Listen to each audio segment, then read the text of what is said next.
Hello everyone, thank you very much for watching today. Today is Tuesday, April 13th, and I apologize for the delay. I'm still having some technical difficulty trying to get my videos live on Facebook. I'm going to figure this out by tomorrow. So I had to do the video, upload it to my YouTube page, and then put it on Facebook. So today we're going to talk about your mindset and your sphere of influence and what you're thinking to yourself and what you're doing or not doing to psych yourself out. So what's going through your mind every day and why you are not calling on and prospecting your sphere of influence. And your sphere of influence is your main, should be your main source of business. And your sphere of influence is just it's your sphere of influence. It's not your family and just your family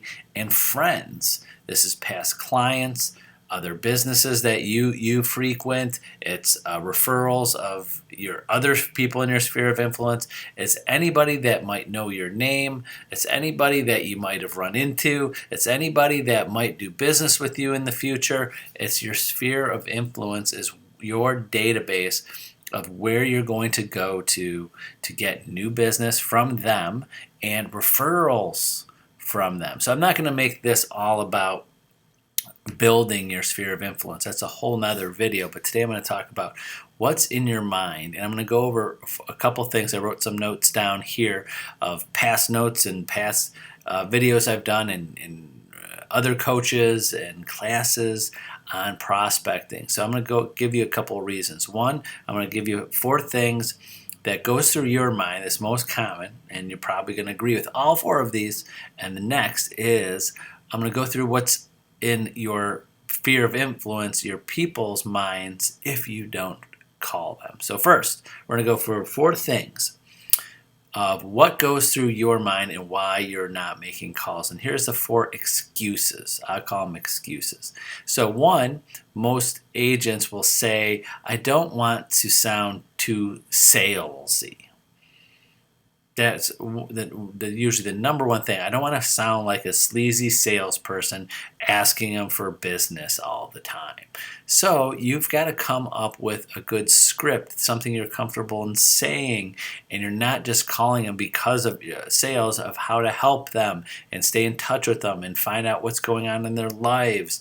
You've got to figure out a good script, a good way of communicating with people, and you got to practice it. So you're not like, do you have any business for me? Are you buying or selling a house? You've got to practice with another agent, family, friends, whoever. You've got to practice this, and you've got to do it. You can't to sound salesy. Remember, I say this so many times every day. You are not calling people and you're not talking to people. You're not going to convince them to buy a house. You're not selling life insurance. You're not selling a product that you're convincing them to stop using one product and use another product. You're not selling, cooking supplies. You're not a pampered chef. You're not selling beauty supplies. You're not selling some type of insurance. You're not trying to convince them to invest their money with you. You're calling them to let them know you're here for them when they're ready to buy or sell a house, and that you're here for them and the people that they are connected to help their referrals, and that you love direct referrals of people you deal with. So again, I'm not going to go into direct scripts on all of that, but you got to keep that in mind. Number 2, excuse, you don't want to sound desperate. So there's ways. It's like, I don't want to sound desperate because if I'm calling them, I'm not too busy. There's different ways. And I'm going to give you just one little thing right off the tip of my tongue. And I used this today. We had a great class with Mike Ferrante just a little bit ago. And that was about calling people and how to leave voicemails. But one of the things I said in that video is that you could say to people, to not sound desperate, you say, I'm just going to run with this, is that, hi John, this is Tony Geraci with Century 21 HomeStar, and then say all your niceties, but this is the tag thing you want to say, is that I only work with limited number of clients, and I just had a few closings just in the last week or two. I have openings for some new clients right now, and I was calling you first.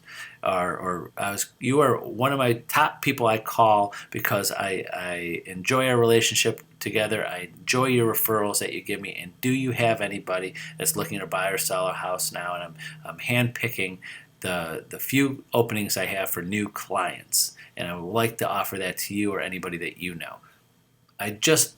It's just thrown out of my mouth. I just put that together. I didn't read a script, but I've been going over this for decades of just these are things that you have to say and have in your head, that you're not desperate. You have an opening, and you're calling someone to let them know that you enjoy your relationship you had with them, you enjoy whatever relationship you had with them, you enjoy their referrals, and you want to have them have first crack at having your opening and putting a client in there and helping them, because there's only one of you, or if you're on a team there's several of you, but there is a limit to how many clients you can have.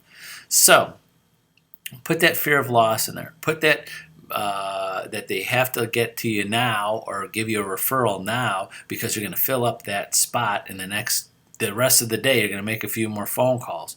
And two, also make them feel special, that you're only calling certain people, and they're one of them. So making people feel special, making a fear of loss. If they don't give you a referral right now, they won't. That referral, if they run across someone tomorrow that looking for a house, you won't have the availability. So that's just some ideas on how not to sound desperate for business. Number three, you have to make them feel like some agents are worried that they're only going to make them feel like they're calling for business every time. So you have to have things going on. The great thing about today's technology and social media, you could find out about people a little bit better. Well, at least you hope so. If they're on your social media, if you have notes in your contacts about what you've talked about in the past, notes about their family, you're calling them to find out about them. Maybe something's going on in their lives. If you saw it on social media, maybe their kids, their mother, their father, maybe their hobbies. You've got to come up with something to say. These are your sphere of influence. These are people that you've had a connection with or know you somehow, and you got to put something together and what to say other than, hey, do you have business for me? So think of ways individually. It's not the same for everybody, because everybody's different. Everybody you call is different. Their lives are different. Your connection with them are different. So you got to think of ways to communicate with that. Number four, the last thing is some agents are worried because they might know other realtors they're more connected to, and they might not want to hear from them or want to use them. The more you call, not every day, but the more over a lifetime or over months and years, will show them that even if they know other realtors, they know that you're special, that they're special because you keep on calling them, and they will put you ahead of another realtor, because the chances are that other realtor, even if they know them, even if it's their brother-in-law, their neighbor, or their kid, someone they went to high school with, that you're going to be calling them more frequently, more often, to show that you care about doing business with them and their referrals. So those are four things to think about. Now, here are four things to think about that are going on in their head if you don't follow up with them and call them and communicate with them over years, months. Here's the things they're thinking about. One, that you're not an active agent. It happens to every agent out there. It's happened to me. I'm raising my hand. It's happened to me. And in almost 30 years in real estate, it's happened to me many times where I didn't follow up with people in the past as often as I should have, and then found out the next family gathering or next time I ran into them, they bought a house with someone else because they didn't know I was active in the business, because I relied on them just knowing that I told them that one time or once a year, or nowadays, like, well, they're friends with me on Facebook and I keep on posting about the houses I sell. They know I'm in real estate. You never know if they're seeing that. So some things that go on in people's minds, if you don't follow up with them, you just can't, say to them one time, hey, I'm in real estate, never follow up with them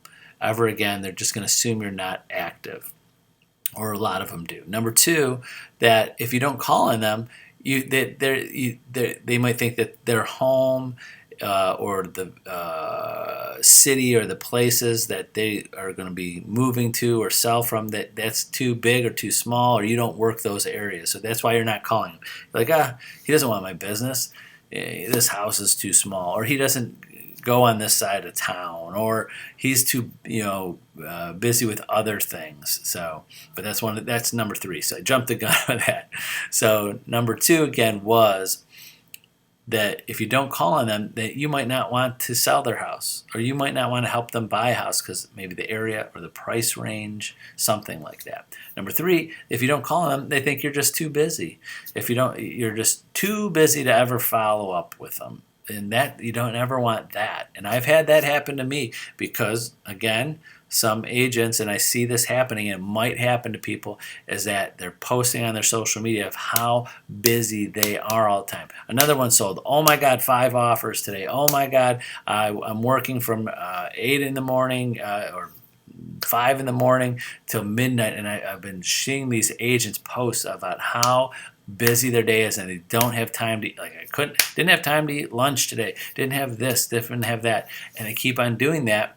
Sometimes the people watching you might go, well, they must be too busy. I want to be a priority. I don't want to be one of these clients that just pops in there and just barely gets your time. You want to show your clients and your referrals that they're special. And yeah, you have other clients, but you're going to give them the time and take the time to help them with whatever time they need of you. So you're not going to just fit them in for a half hour or one showing here or there. So I always tell agents, be careful of what you post and how much you post and what you say and how busy you are. You say, I'm busy, but always I always have space for another one.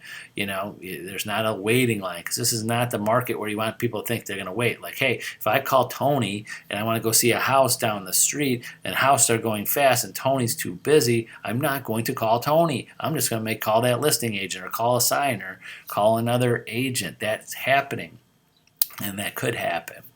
Number four is, last is the hardest thing, is that they might think that you just don't care about them, that you're never calling them, that you gave them your card or told them you were in real estate one time or only when you run into them, and that they should care more about you and remember you're in business and send you business because you just run into them. So if you never reach out to them once, other than just running into them, or at a family party, or at a networking event, or wherever you run into your sphere of influence, if you are just running into them or going to events and going to things where they just happen to be, and you don't make the effort to make sure that I'm stopping my day for a phone call or to door knock and just visit them at their house or whatever, and it's not specifically just to say hello,